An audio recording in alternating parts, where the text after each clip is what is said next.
House of Images, written by E. Performed by Eric Wilborn. Come on, you'll like it. It's only 4 tickets, the carnival barker exclaims, pointing to the overhead sign of his attraction. The way the man says this makes Jennifer think of that Rihanna song from like a million years ago. It's actually kind of funny. Jennifer looks up at the sign now, falling prey to her curiosity. House of Images, she reads out loud, the words in spooky red and black letters. I don't know, it looks kind of cheesy to me, Jennifer tells the carnival barker. Barker doesn't seem to hear her. In fact, he seems more than overjoyed that someone has stopped at his attraction of all the others in this traveling carnival. The barker begins to gaze heavily at Jennifer with his cloudy brown eyes, something that makes him look extremely eerie. Then a wide smile breaks out on the barker's face, revealing many missing teeth. Young lady, if you enter and are disappointed, I will happily refund your tickets, the barker proclaims with such passion it's easy to see that he believes full-heartedly in the entertainment of his attraction. Trying not to show how creeped out she is by the man's stare, Jennifer gives him a bratty little smirk. Then she lets her eyes flit from him to the red curtain covering the door of the attraction and then back to him. Well then, abuelo, Jennifer says sharply, wanting the man to hear the word abuelo. She knows the carnival workers tend to be idiots and losers, so there's no way he'll know what that word means, or that she's mocking his age. I guess I have nothing to lose then, do I? Jennifer remarks, stepping up the ramp and handing the man 4 tickets. As soon as the man takes the tickets, a strange new expression appears on his face, troubling Jennifer even more. It's a look of suppressed triumph or pride or something, but it only shows in his eyes. Enter, if you dare, the barker hisses, pulling back the curtain dramatically so Jennifer can enter. With a very loud sigh, Jennifer walks into the attraction. This place is so stupid. This is like Twilight the movie stupid, Jennifer groans as she walks in what is obviously a double-wide trailer fixed up as a carnival attraction. Why am I even here? Jennifer asks herself, but she already knows the answer. Her roommate wanted to go to this traveling carnival the moment she saw it off the freeway. Jennifer didn't want to go, but her roommate had gathered a group of their friends to check it out, and if Jennifer didn't go, it might make her look scared. Only at the moment, her friends wanted to go to the Tunnel of Love, which Jennifer flat out refused to go. So now she's stuck exploring the House of Images all alone. The attraction, in Jennifer's opinion, is a very cheap and idiotic attraction. All it is a dark room with a few bright spotlights and small circular areas big enough for a person to stand in. Figuring she might as well get this over with as fast as possible, she walks into the first spotlit area. Hanging on the wall in front of her is a full-length mirror, the type you might see in a movie or in some rich old lady's house.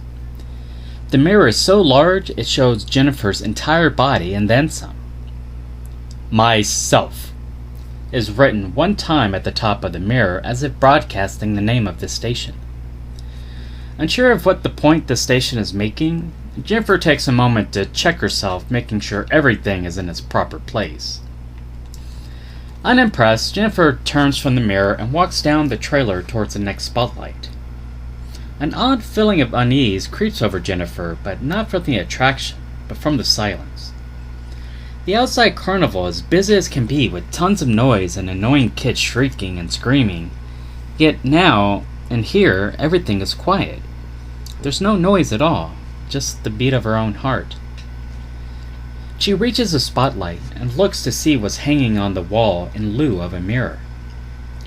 Rolling her eyes, she sees it's a little kid's drawing taped to the wall. Worse than that, it's a very bad little kid's drawing of a single stick figure. The stick figure has a triangle for a bottom, so Jennifer assumes it's supposed to be a girl. Above the drawing is another sign. This one reading, Childhood. "Oh yes, I'm getting a refund," Jennifer says out loud, hoping it's loud enough that the Barker hears it. Looking over the drawing again, something about it catches her eye. The stick figure is a normal stick figure with a circle face and badly drawn smile, but whomever drew it took the time to color the eyes. It takes Jennifer a few moments to notice why she thinks this is so odd, but she figures it's just because the figure's eye color is the same as hers, jade green. Staring at the eyes, which have a ghostly aura, Jennifer feels an irresistible urge to close her eyes. Unable to help it, she closes them and is instantly taken into her own memory. From an outsider's view, she sees a small girl about 6 years old with pigtails, playing with new dolls in front of a large house. At once, she recognized the girl as being herself, just as she remembers this memory. It was her 6th birthday, right after her party. Amazed, Jennifer watches the girl as she has a tea party with her new dolls, looking like she's having the time of her life. With a smile, Jennifer basks in the scene, enjoying the fresh summer breeze that blows gently, bringing the smell of mowed yards and sprinklers. It was summer after all. With the shock, Jennifer realizes she's dreaming and her eyes jerk open. Like a harsh truth, Jennifer learns she's not in a childhood home, but in a cheap carnival attraction. With her heart beating a little faster than normal, Jennifer stares at the stick figure with the green eyes. Feeling uneasy, she turns from the drawing and walks to the next spotlit area. The next area has yet another stick figure drawing by the same artist, except this stick figure is a stick figure family. There are 4 stick figures total, a mother, a father, son, and daughter. Only one of the figures has those colored eyes, and it's the daughter. And she has those jade green eyes while all the others have black. The feeling of unease builds again as Jennifer can't fail to notice that she has the same amount of members in her own family. Again, Jennifer has this irresistible urge to close her eyes. And right after closing them, she sees herself as an 8-year-old girl running to her father outside the same house. Her father picks her up playfully and puts her on his shoulders where they walk to her mother, who is preparing a picnic in the yard. Her older brother comes running up now, and the father ruffles his hair playfully as he hugs his leg. Once again, like being hit with cold water, Jennifer knows this isn't real and is jerked away to return to the trailer. Her eyes flick upward where she reads the word that hangs over the drawing. Family. Now Jennifer fully admits she's spooked. It can't be a coincidence that she thought of her family right before she read the title. But there's no way a drawing can make you relive memories like that, right? With the tingle of fear running up her spine, Jennifer moves to the next spotlight.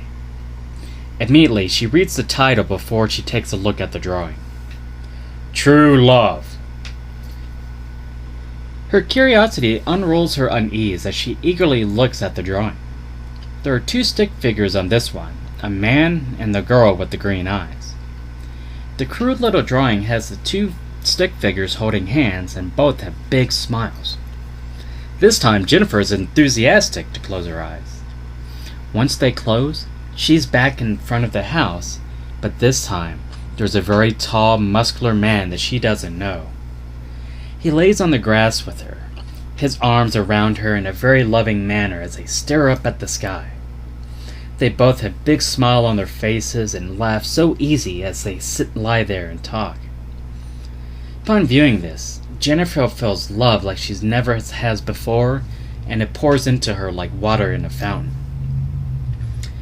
Then comes the knowledge that it's a dream. No, damn it! Jennifer yells as she's pulled to reality. Feeling desperate, she looks back into the green eyes of the stick figure, but they seem dull now, almost lifeless and devoid of their hypnotic quality. Even after closing her eyes a couple times, she remains right where she is. Both sad and upset, Jennifer walks to the next spotlit area. Fear? Jennifer says the title of the drawing with confusion. Looking at the drawing, she sees the same green-eyed girl as before, but behind it is another stick figure, this one with the badly drawn knife in one hand. Jennifer tries not to look at the green eyes again, but something forces her to. As if someone else forces them close, Jennifer's eyes close and she feels that someone else is in the trailer with her. Unable to move, she feels them coming up right behind her and can visualize the glimmer of the knife. Wanting to scream but unable to, the man grabs Jennifer and spins her around, the knife held high. Before the blade stabs downward, Jennifer's eyes jerk open. Panting and sweaty with crippling fear, Jennifer looks around to see her back is to the drawing, as if someone really did spin her around. "I want out!" Jennifer screams and runs as fast as she can to the entrance. But the door is locked and it doesn't budge. Nor does the barker come when she pounds on the door. Turning, she runs to the opposite end of the attraction. This door is locked as well, and no one comes when she pounds and kicks on the metal door. Fear, like nothing she felt before, inundates her. With tears streaming down her face, she turns around to face the attraction, willing her mind to stop panicking. Now all the spotlights have gone out, except for one. The final one of the drawing she hasn't seen. This spotlight is much larger than the others and seems to shine brighter than they did. Everywhere else is dark, pitch dark, darker than night. Knowing the only way she would see the knife man coming is to be in the light, Jennifer rushes to it. Standing in the middle of it, Jennifer's eyes move to the drawing, even though she fights not to. But it isn't a drawing at all. It's just a page that's been colored with a black crayon. Looking to the title, she reads the word death. Outside the trailer, the carnival barker laughs and laughs as he hears the last shrill scream inside his attraction. Come on, you'll like it. It's only 4 tickets, he barks happily to a teenage boy who stopped to look at his sign.